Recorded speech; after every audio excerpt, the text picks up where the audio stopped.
Yeah, and after that, I went to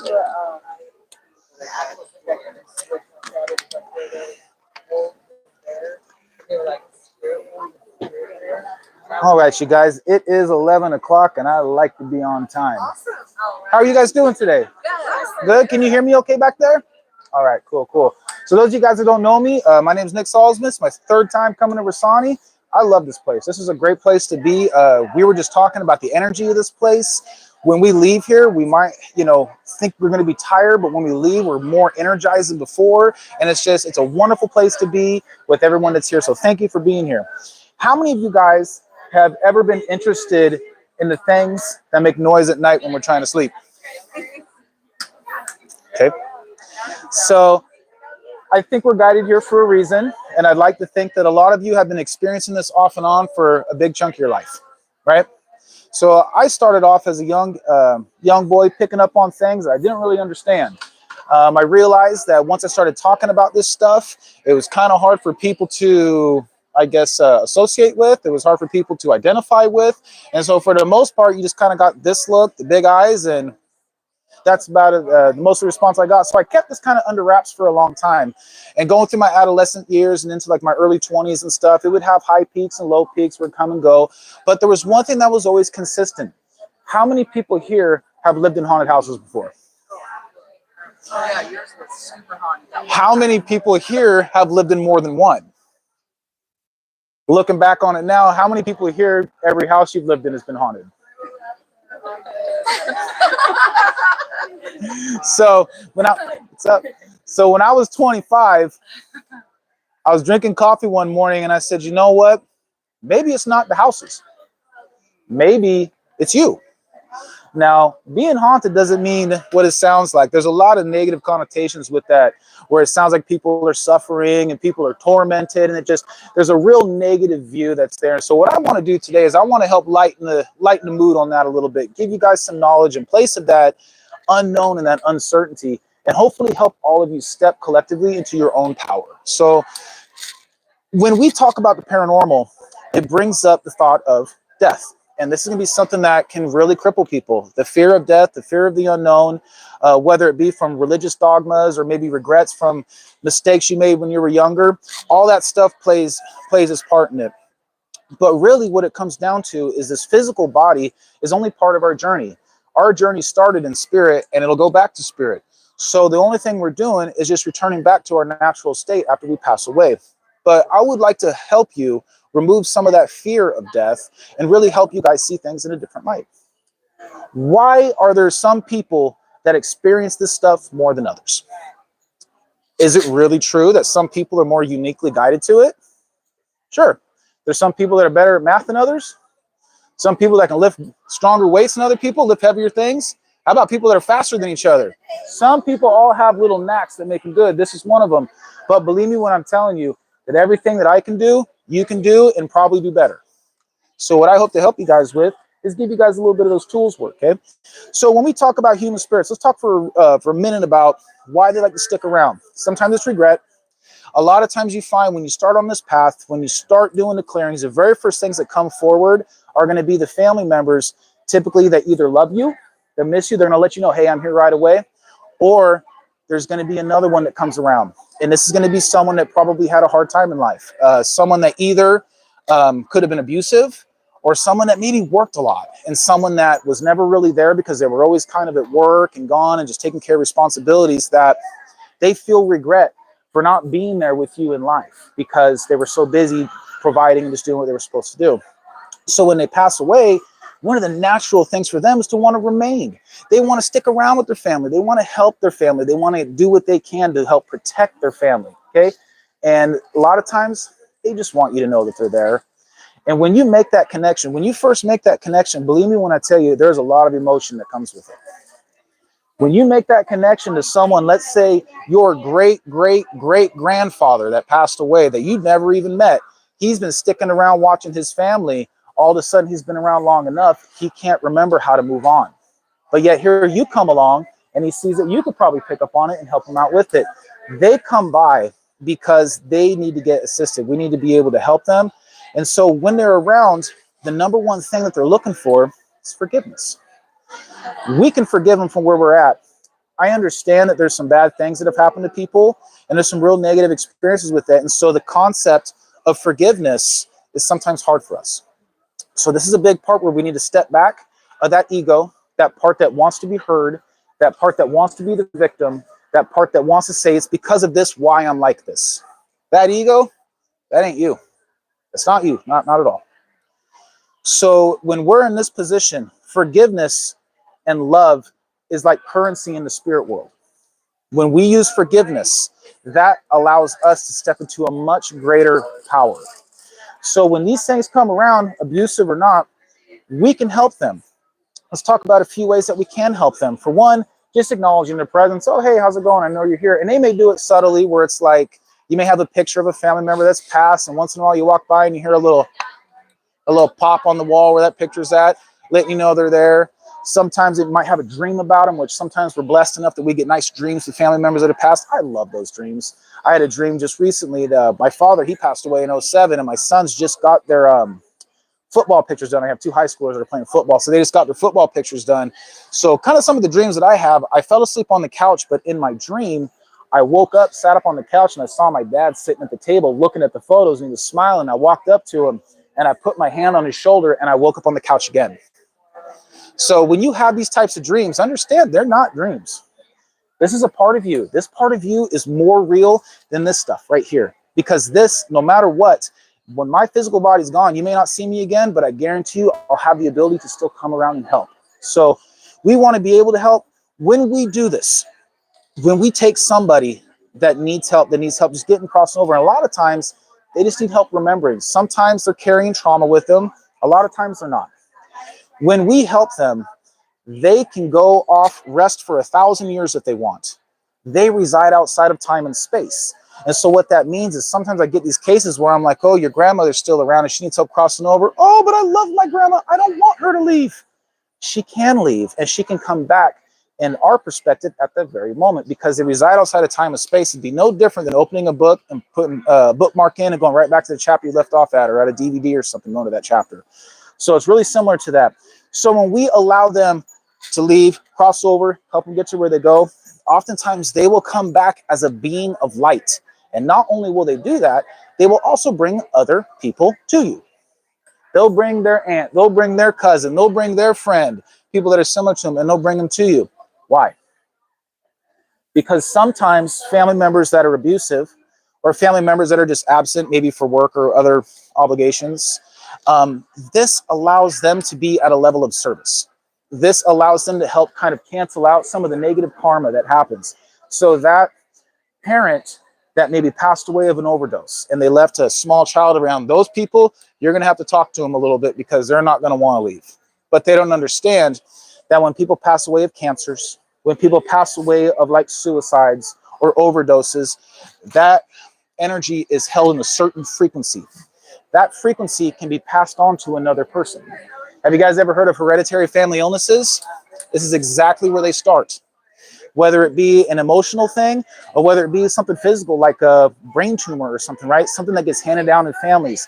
We need to be able to locate the seed of this. And the seed is going to be in the energy field. And this deals a lot with spiritual attachments. Very, very unpopular opinion. I'm full of them today. So I hope you understand that, and I hope you appreciate it.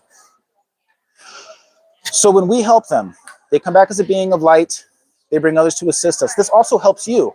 When we exercise these muscles, when we have the will to want to help, it starts opening us up. How many people here have heard of like the clairs before, like clairaudience, clairvoyance, clairsentience? Anybody here not know what those are? No? Okay. So when we work with this stuff, you enhance that stuff. Some people like getting Reiki to help kind of open yourself to that too. That's also another good route. I would just recommend make sure whoever you go to is someone you vibe with. I wouldn't just go to anybody randomly. You open yourself to a lot of other things. You guys ever had that ability where someone's like, hey, do you remember that one time we came over here and that person showed up and this happened? And you're like, yeah, I can remember, because you're going through all the memories, right? When you're perceiving spirit, and when I'm picking up on someone's deceased family members, that part of the brain is where I'm seeing them, is that same area. So the difference between what is intuition and what is imagination. Imagination can be whatever you want it to be. Intuition, I find, is extremely quick, very precise, doesn't make any sense to me. But usually the person in front of me, it does. And so I often ask a lot of questions. Does this mean anything to you? What does this mean? Who is this person that I'm looking at? Are they this to you? Like, some of that stuff just comes through naturally, but really we get these feelings and sensations because what we are is an energy being that's in a physical body. And it's a lot like having this thing is like an antenna. We're a transmitter and a receiver. So the more we open ourselves up, the more we open ourselves to experiencing what's around us, we're going to find that our entire world will change. Nothing really will change. You'll look the same. You'll like the same stuff, do the same stuff, but the way you see the world will change. So once I tell you this, you put these glasses on and you work with them, you don't take them off. You can turn them off, but the glasses don't come off once they go on. And the thing is, not a lot of people see it this way, but I think it's something that if you choose to go down this route, you'll find a lot of fulfillment. For me, I'm very passionate about this. I love helping out. I love assisting people. And so this is something that I think is a calling for me, and I just love sharing it with people, right? So let's talk about how do we go through the process of crossing over a spirit. So those of you guys that don't know me, I use a pendulum. I use a pendulum a lot. Pendulum is something that it gives me a little bit of tangible feedback. How many here have never seen a pendulum before, never used one? Anybody here never used one? So basically, can everybody see this okay? This isn't my normal relaxed position. I would normally be here, but I'll do it so you can see. So a pendulum, basically, to get it started, I always give it a little push and you'll see it like spin a little bit. But once it gets to this north and south, it's ready to for me to ask a question. So right off the bat, I can ask, show me, what does a yes look like? And you can see it goes right in a clockwise motion, right? And I say, thank you, clear. And it goes right back to its north and south. And I say, show me what a no looks like.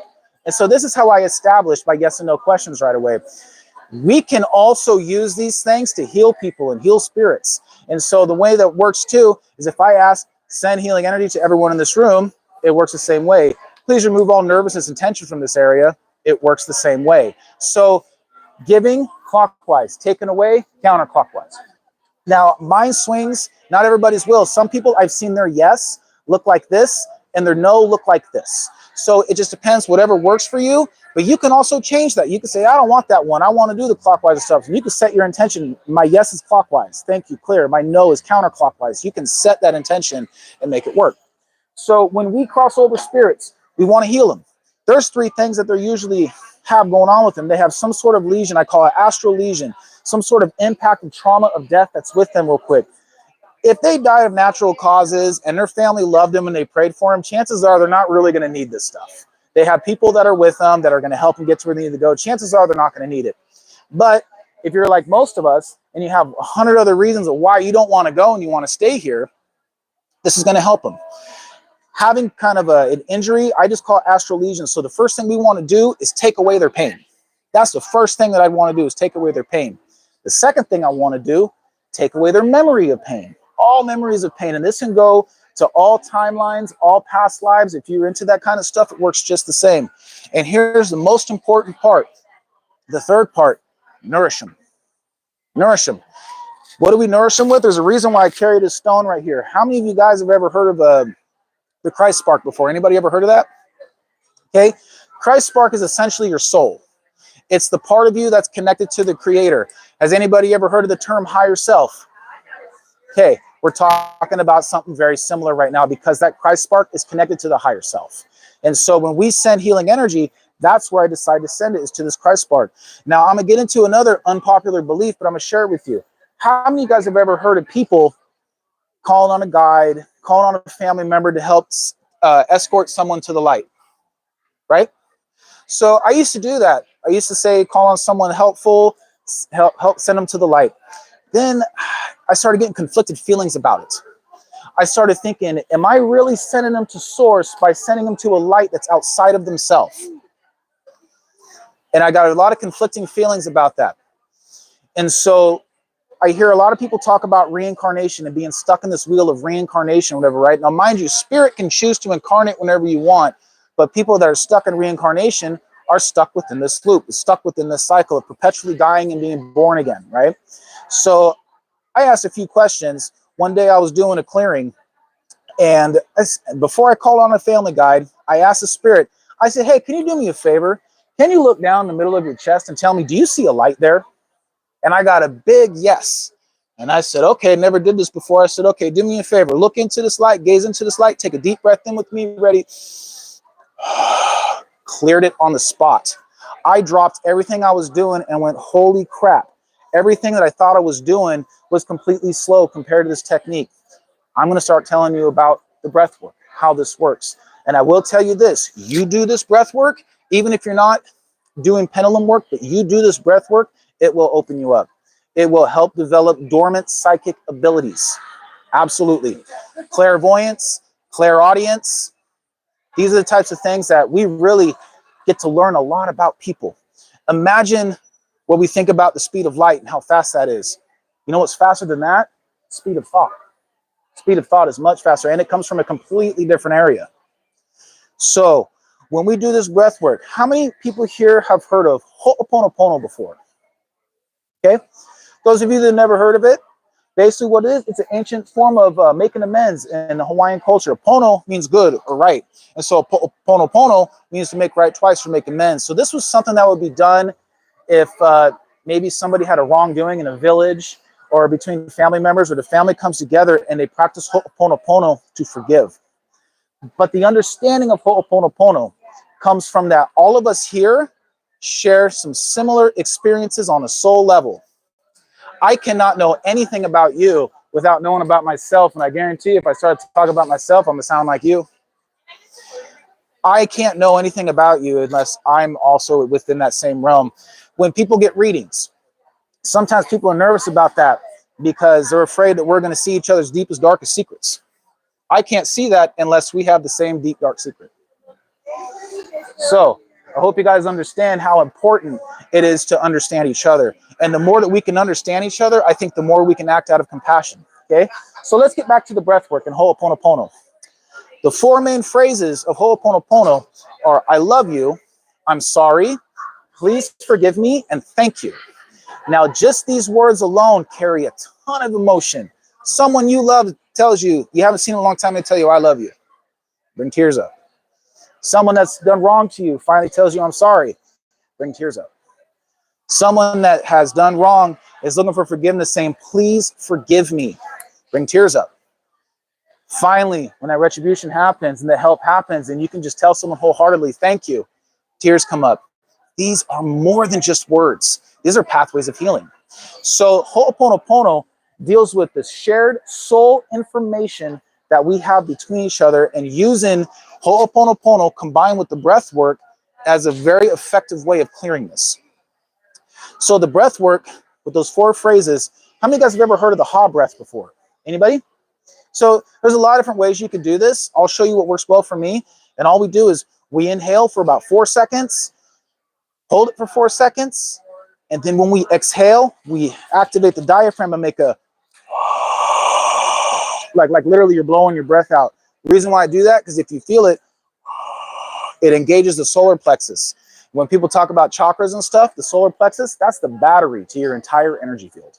That is completely attached to your will, to your manifestation, to wanting to make things happen in reality. It all comes from the center right here. So when we learn to take healing energy and we have the will to want to help them, we put our intellect, our mind in directing it, and then we put that breath behind it, we can create miracles. What's the first thing you take into this body when you come into this life?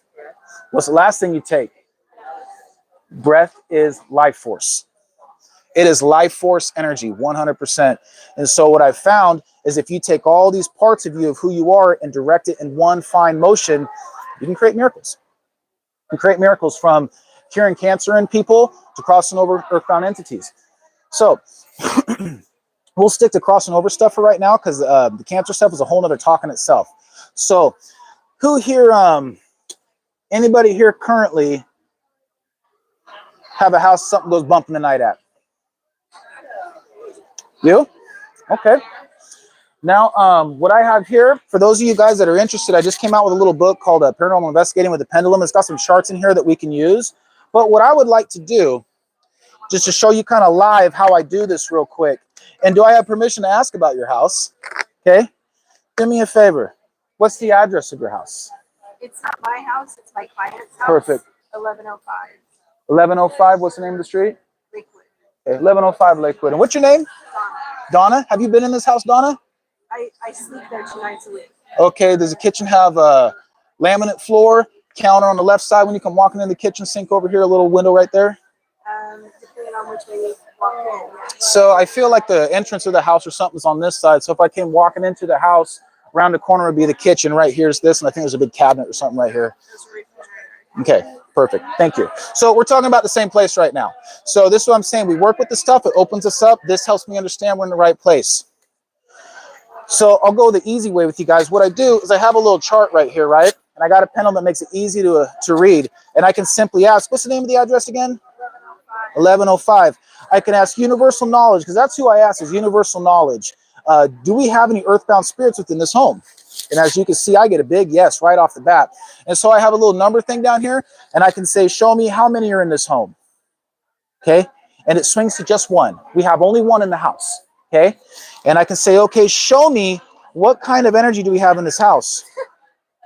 This is a family member. This is a family member. Now, I'm just going to use a little bit of what I do right now, and I can tell you this is a male. Is there an upstairs to this house? No? Is there an attic to the house? Okay, okay. So, family member to this young lady? No. But who you said lives there, your client or someone you know? Okay. Is her father alive still? It's a male, and it's not a. It's a little girl, and I don't know if she's attached to me or him. Well, right now we're talking about the house. We're talking about the house right now. So your situation might be different. Okay. Have you seen a photo of this guy? I don't know this person you're talking about. So Okay. seen a picture of the Well, father. no big deal. Okay. So all the who, how, when, where, and why, it's not nearly as important as the process of doing it. Okay. So we've identified that there's someone else there. And so what we can do now is we can absolutely do a clearing on this. Okay.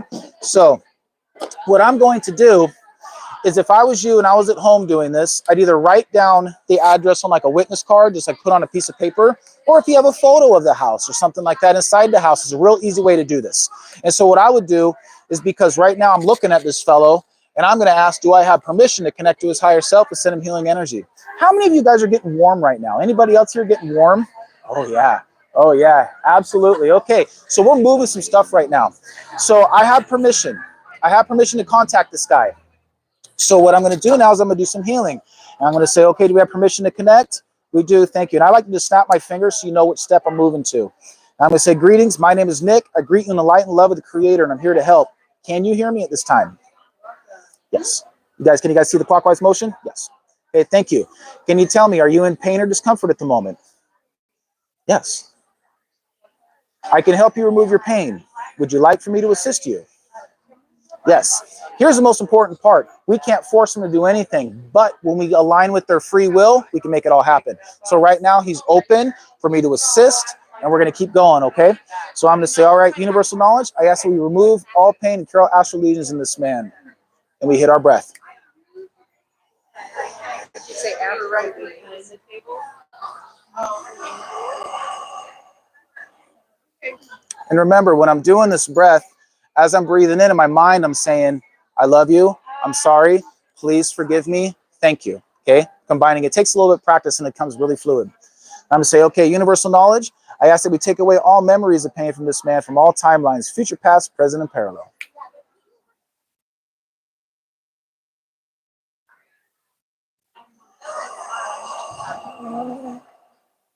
Do you guys see how the pendulum goes back to its north and south swing? That means that I'm ready to proceed on to the next step. Now, if it's still spinning, hit another breath. Okay. Okay. And last but not least, I'm going to say, okay, universal knowledge. I ask that we send nourishing, unconditional love energy to the Christ spark of this man. Allow him to feel full, content, and complete once again.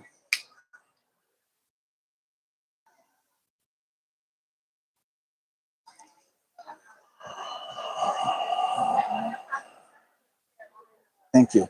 So now we basically just initiated the first 3 protocols. I can say, okay, my friend, are you feeling a little bit better?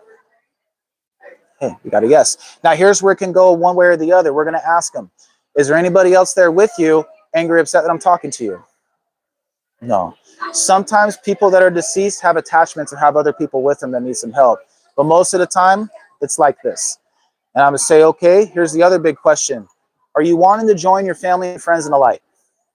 Okay, I get a yes. Thank you, clear. Are you afraid to go to the light? Perfect. You guys are in for a treat. Okay, when we're in this position, once again, I can't force them. I can't force them, but I can help them understand. So I've developed this technique to help people that are afraid to transition. This could be for religious dogmas. This could be for a lot of different reasons. Usually, religious dogmas plays a big part in this. So I'm going to say, okay, no problem. How would you like to see what this place looks like, see what it feels like before actually making the decision to go there? Is this something you would like to do? Yes, I get a big yes out of that, okay?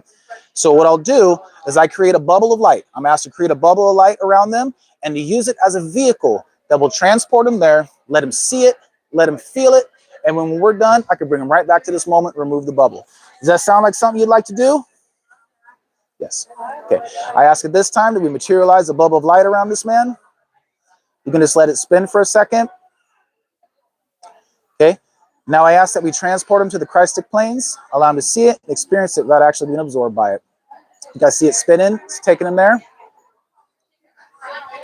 Okay. Now we're centered back out. And I say, okay, my friend, can you see this place? Yes. Is this a place that you think you'd like to stay? Yes. Got you. Let's bring him back here to the present time. Okay. Remove the bubble of light around him, please. Thank you. All right, my friend. Are you willing to go to the light at this time? Thank you. Are you afraid to go to the light at this time? Nope, not no more. So we're here to help them. We're here to help guide them and sometimes even counsel them. Sometimes they just go no problem, but sometimes we got to convince them. So I say, okay, do me a favor. Can you look down in the middle of your chest and tell me, do you see a light there? Well, this is the way, my friend. I ask that you look into this light, gaze into this light, and take a deep breath in with me. Ready? 1, 2, 3.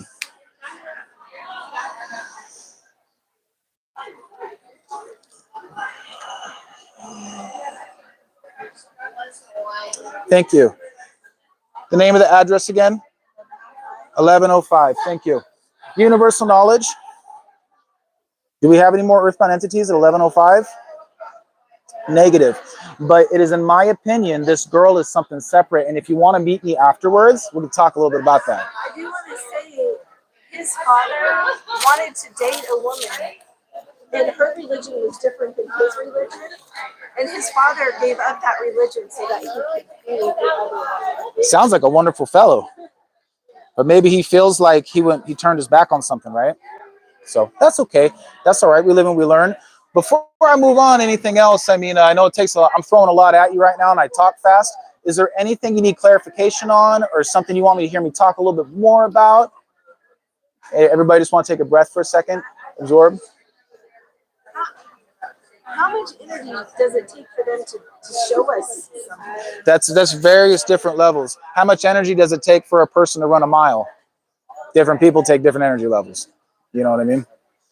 But it's for me, I have more experience not seeing them as much as you and me. That was when I was a kid, I'd see them like you and me, but now I see them more up here.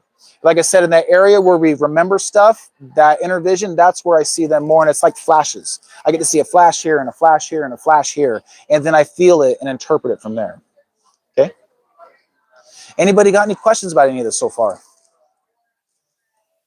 Man, y'all want to get to the nitty gritty now? Yeah. Y'all want to talk about the good stuff now? Yeah. Good. So, when I was about 15 or 16, I used to go to a Christian youth group. And I asked my counselor, he's a pretty cool guy, because some of the things that I saw when I was little, I knew were not people.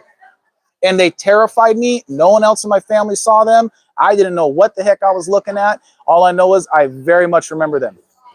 So what we're going to talk about now is something. How many of you guys have ever heard of the jinn?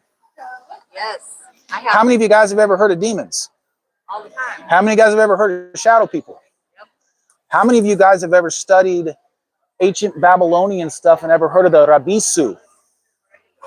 We are talking about the exact same thing. How many of you guys are Wiccan or know about Wiccan and heard about elementals? Same thing. Same thing. Angels, a little different. But one thing about these beings is they are a creation of God. They do not have a physical body like us. This is why you hear the stories of, oh, they've never been born. It's because they haven't. Okay? They have a lot of different names. I know some of the Hindu culture, you ever heard of the Rakshas before? And Arabic cultures, the Shaitan. There's a lot of different names for them, okay? And they do have some similarities, but they're also very different. In fact, they're more like us than not. And a lot of people think that they're all bad. Now, I will tell you that they're like people. Some people are saints and some people are serial killers, but they're not. We're not all the same, right? They're very much the same way. But I'll tell you this. There has been a lot of bad things that have happened to them over the years. I think people used to go to them for knowledge. And then somewhere along the way, when people started practicing magic, they started learning that because we have a physical body, we can hold dominion over them and make them do stuff. You can go to Pakistan right now, and you can probably find someone in the village that says, I have a jinn that will bring you a lover. I have a jinn that will make you rich. And they have these things that they trap, and they make them go do stuff with them. And if I was to tell you this honestly, they got a bad taste in their mouth about us for it. So this is also why sometimes we're so angry. The reason why a lot of them are angry, though, is because we look like someone that can help them. And they come around. These are the things that'll give you nightmares. These are the things that sometimes have like glowing eyes when you look at them and stuff. Dark masses. Sometimes they look like people. They are the ones that are behind doppelganger phenomena. When you say like, oh, this person's in the house, but yet there's another person that the same person's over here. They're behind that stuff. And they a lot have very, very interesting capabilities. These move at the speed of thought. That's why some people believe they can fly. You guys ever heard of winged demons? This is where this mythology comes from. But they are interdimensional. So what that means is at this moment I think about them, they pop up. Because I've totally worked with these so many times that that's the way it is. I can read a post on one of these paranormal channels on Facebook, and as soon as I start talking about it, if I want to listen, I can bring it to me right on the spot. They are very fast. But I can be honest with you, they're a lot easier to heal and clear than people. Because you don't usually have to consult them. You don't usually have to console and help them understand. They know what they want. You know what I mean? Two big things that they're really good at, or you look at old forms of communication. How many of you guys ever heard of scrying? Right? The gypsy, the one that let me look at my crystal ball and tell you your future, right? That's scrying. Nostradamus would look into a bowl of water. Some people use a black mirror and the reflection, they scry into it. For me, I like fire. I like looking into fire. That does it for me. That's my thing, I guess, or even a candle. I can start uploading a lot just by listening to the candle, if that makes sense. Okay. So the other thing that they're really good at is communicating to us with the Ouija board. This is why so many people have bad experiences, because these are the things that are coming through. Is because it's an old method that they use for communication. Imagine someone like yourself being around for 500, 2,500 years and nobody talking to you. And then finally someone comes up and goes, hey, is anybody here? Yeah, I'm here. What's up? You know, they very much want to be heard. But when we step out of the fear-based mentality of seeing these things as things that want to punish us, they want to hurt us, they want to make our lives bad, understand they are an energy being, okay? Our sustenance requires us to drink water and eat food. Not for them, they're not physical. But for us, we have this keen ability to produce emotional energy. Specifically, the stuff that's not aligned with joy, happiness, and well-being. It's the other stuff, depression, anxiety, anger, fear, all that stuff. That's very good for sustaining them. And it's not because that's what they want. It's how they learned how to survive, right? The mosquito outside that lands on you will drink your blood, drink your physical life force, get its full and land on somebody else. Is it fair to call that a demon? we can all say that it's a little demon, right? But at the end of the day, that's just kind of how they are, right? That's the way they are. So one thing about the jinn is because they don't necessarily come from the light, we don't send them to the light. That's why they won't go to the light, because they don't go there. But they do have a place where they can go, and we'll talk about that in a second. So they believe because they're from outside of the light that they've fallen far from that. We, having a spark of the divine in us, having a soul within us, we are connected to the Creator just like a water drop is connected to the ocean. Only difference is the ocean's vast beyond comprehension, and that water drops the entire ocean in one drop. It's like us. So we're connected to the source, and we have that creative energy. We can gift them the light. And believe me when I tell you, this changes everything. This changes everything because they now see us not as someone that's going to hurt them, but as someone that they can essentially, I wouldn't say trust, but they're willing to work with you in order to get to where they need to go.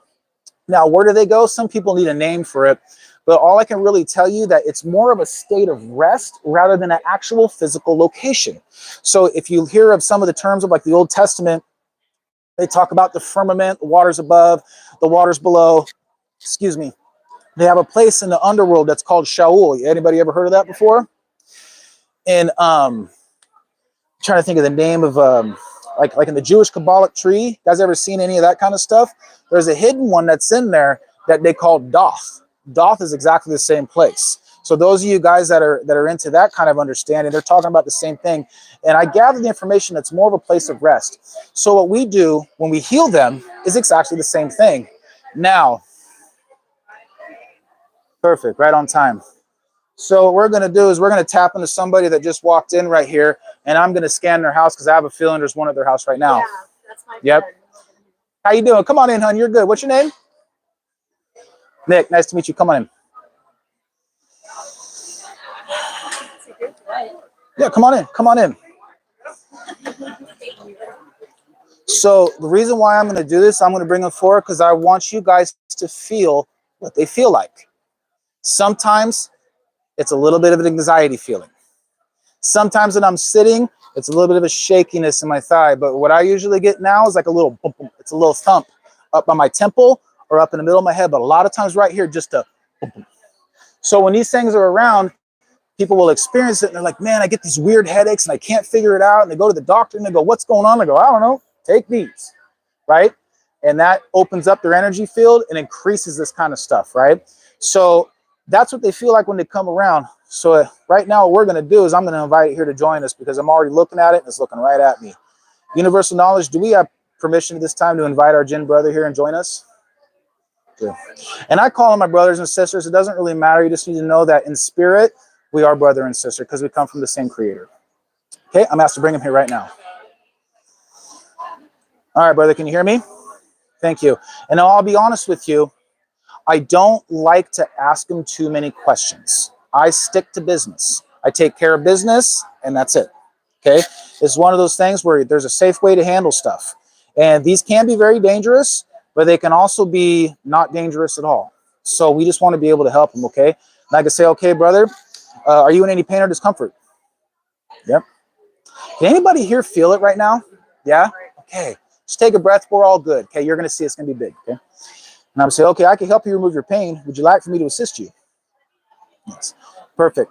Tell you what, I'm going to switch it up though, because this one I normally use for people. This is one I use for the jinn. What's interesting is if you look at the Jewish Kabbalic tree and you put it on the human body, that place where Doth is located right where the throat chakra is. Throat chakra is what color? Blue. Blue. It's blue. This generates a blue frequency, and I found this to be the most helpful with the jinn as a revitalizing energy. All the other ones are okay, but this one, blue, is the way to go. So I'm going to say, okay, I ask at this time that we remove all pain and cure all astral lesions in our jinn brother from the beginning of time to the present moment.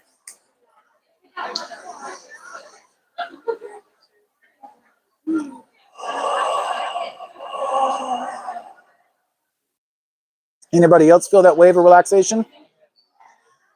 Thank you, brother. At this time, we ask that we depolarize all negative mental stimuli and neutralize all toxic emotional trauma. And I'll say this, anytime you're dealing with something that might have some sort of like, if you want to get into curses and hexes and stuff, when we depolarize negative mental stimuli or neutralize toxic emotional trauma, it cancels that stuff. Same thing with poltergeist energy. It's the exact same thing. Okay? I ask that we neutralize all stagnant, mentally, emotional, physical trauma in our jinn brother.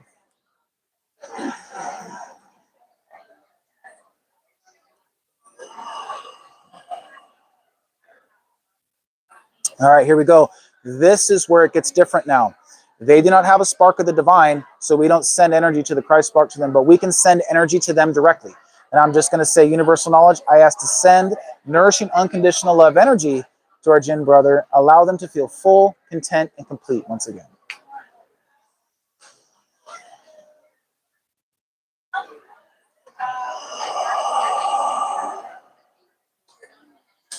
Wonderful. Who else felt that release in their lower back? Yeah. Okay, we're moving a lot of good stuff. Okay, so here's where we get to have fun. How many of you guys ever connected with a spirit guide or guardian angel? Okay, if you haven't yet, I'm telling you right now, you got at least one with you. This is where we get a chance to develop that relationship. And I can say, okay, brother, you feeling a little bit better? Thank you. Can you tell me, look around this room, is there a being of light here with us? Yes. So for me, who I work with, I call her the Holy Mother. She has a lot of names. If you guys were to go to, what is it, China, you'd probably hear of Kuan Yin. If you guys were to go to Tibet, you'd hear of Tara. If you guys were to go to ancient Egypt, you would hear of Sekhmet, the lion-headed goddess. If you know anything about archangels, you would hear about Ariel. If you're Catholic, you've probably heard about Mary. If you're Hawaiian, you've heard about Huey. It's all the same collective energy. It is a divine, motherly, feminine presence that is here to assist us. Technically, she could be called a seraphim angel, but titles aren't that important, but we'll keep going. I'm going to say, okay, brother, is she speaking to you now? Thank you. This is the Holy Mother. You can trust her as you trusted me. She can help you get home safely. Is she asking you to go with her? Yes. Thank you. Will you go with her? Yes. Once again, we can't force them to do nothing. But as long as we get them to align in their free will, then they'll go, no problem. It's no problem. I'm going to say, brother, okay, I can help you get there. Universal knowledge, I ask that we surround, protect, heal, and keep our Jinn brother in the light. We ask now to remove him from this space and from all timelines, future, past, present, and parallel, known and unknown, and ask that we merge them back to their home dimension, divinely, easily, and painlessly.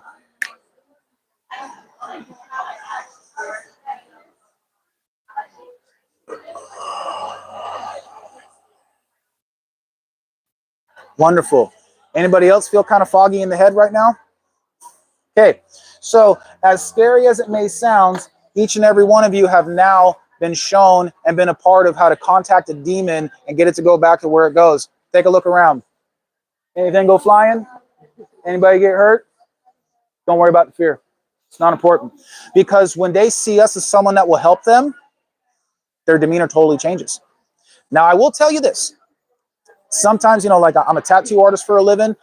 I coach a little bit. When I come home, sometimes I just don't have the energy for it, right? You don't need to do it right there on the spot. But what I will say is I can make a mental little note being like, hey, I know you're here. Or if you're not sure, you can say, hey, if anybody's here and you need some assistance, allow me to sleep tonight, rest, don't bother my family, only deal with me. And I will help you in the morning when I get up and make coffee. And then you sleep good at night. You sleep good at night. Right? So I did this. And this is how I know they're listening. It's because I said, oh, let me make coffee real quick and then I'll help you, right? And one of the things Jinn do when they come into your house, they mess with your electronics. One of the big things they do, they turn your smoke alarm on in the middle of the night. Chirp, or they'll get them all going. I don't know if anybody's ever had their smoke alarm go off at 3 in the morning for no reason, but it's quite jarring, especially if you got kids in the house. So I told this thing I'd help it in the morning, and I sat down the next morning and I made my coffee, literally took a sip, put it down. Chirp. Oh, hey, you're still here. All right, yeah, come on in. So, when it comes down to it, when we act at a level of service, they see it, they know it. And there's a good chance that once you put these glasses on, especially if you're willing to help the Jinn, more will come. They absolutely will. They probably outnumber us 10-1. But if you guys really understood how much these things affect people's mental health, addictive habits, manias, paranoia, and violent behavior. One of the biggest things I do this for is because I don't want to mess with children. Because once upon a time, I was that kid. And everyone in my family, I go, what the hell is that? And they're going, maybe you were dreaming. Maybe I wasn't. But, these are the things that I'm trying to help empower people for, is to show you guys you can do a lot of really, really neat stuff. And you can really help a lot of people. I know I bounced around a lot. Do you guys have any questions about anything so far? Can I have a card? Sure, no problem. Anybody know what time it is? How much time? I don't. Perfect. So I got a few more minutes. I'm happy to answer questions. I have a booth over here, Space 13, where this is what I do, you guys. I teach people how to clear stuff. Spirits is something that usually catches a lot of people's attention. I hope one day maybe I can teach you guys how to use the same methods to help cure cancer and help people with different kinds of illnesses. But I think you'll find, if you're trying to look at disease and not spirits, you know what you'll find? Spirits. And if you can learn to heal spirits, you can learn to heal people, and vice versa. Yes, what's up? Here, let me get you this real quick because I want people to be able to hear it on the video.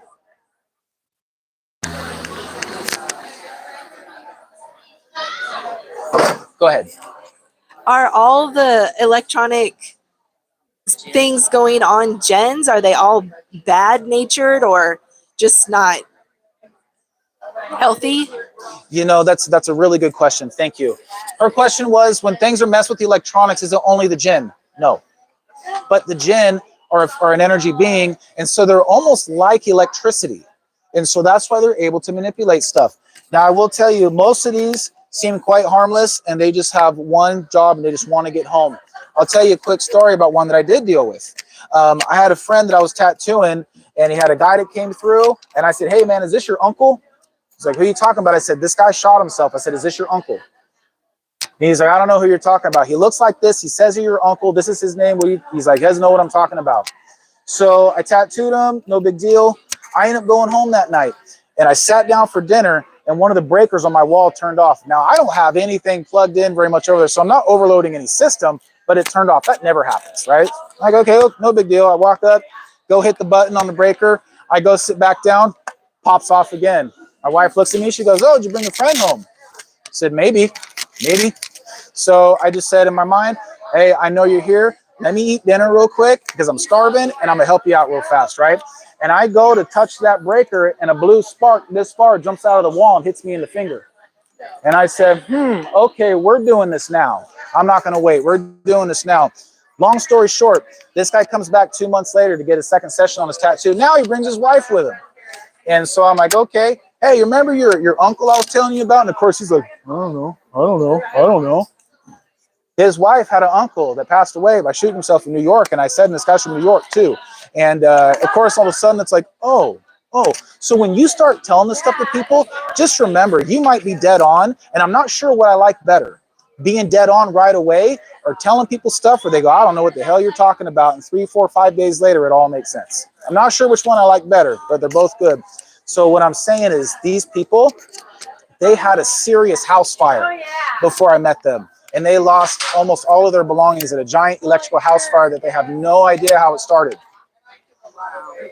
So I can tell you, if there's something that's shooting sparks out of the wall when I go by it, they have this possibility. So it's important that we understand that. I know you don't want to look into this because we're afraid of opening it up, but if you're already dealing with these things, that door is already wide open. It's already open. Like, I don't want to open that door. It's already open.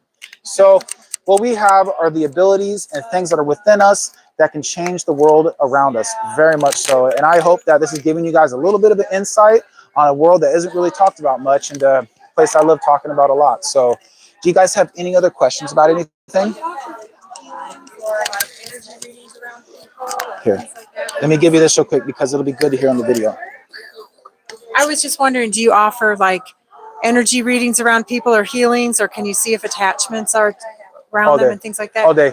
So the fun thing I get to do with that is when I get to tattoo people, that's what I do. Yeah. But most of the time, it depends. I always use discernment, right? And I want you guys to try this real quick. If you don't have a pendulum with you and you're thinking about something or something's coming to you and you're whether or not sure you want to ask about it, try this real quick. Sitting where you're at, close your eyes and just take a deep breath and just relax for a second. Now, you can say it out loud. You can say it in your head. You can say, universal knowledge, show me what does a yes feel like. Notice how your body sways either forward or backwards or left to the right, or maybe even you feel a tingle. Thank you, clear. Whatever you felt, just remember that. Say, okay, thank you. Show me, what does a no look like? For me, I get a feeling of falling backwards. Okay? So we use this as discernment. I do this with my kids all the time. Where are you guys going? We're going to my friend's house. Okay? What are you guys going to do after that? We're going to go over here. Okay? What are you guys going to do after that? Come again? Say it again. What are you going to do? You sure you're gonna do that? Ooh, how do you know? Da, da, da, da, da. I do this all the time. I talk with teenage girls. Use this. Should we walk home this way? No. Should I get in this car with this person? No. Should I go home this way? Yes. Will I stay safe if I drive this way? Yes. Driving down the road. Is the store going to have everything I want? No. Will this store have everything I want? Yes. I asked my wife, which way are we going to go? Hold on. Let me pull out my Google Maps. Put that damn thing away. What does it feel like?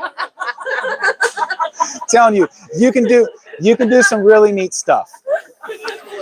That's a masculine thing. Put that phone away.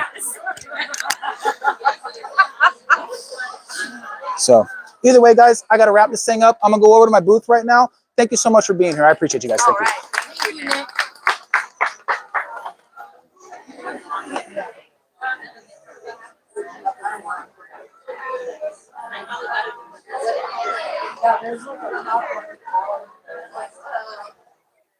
Thank you for helping my friend out. And we'll come up and say hi. Sounds good, dude. Yeah, Sounds good. I've got a lot of stuff to do. I can tell you, dude. That door's wide open every day, every night and morning.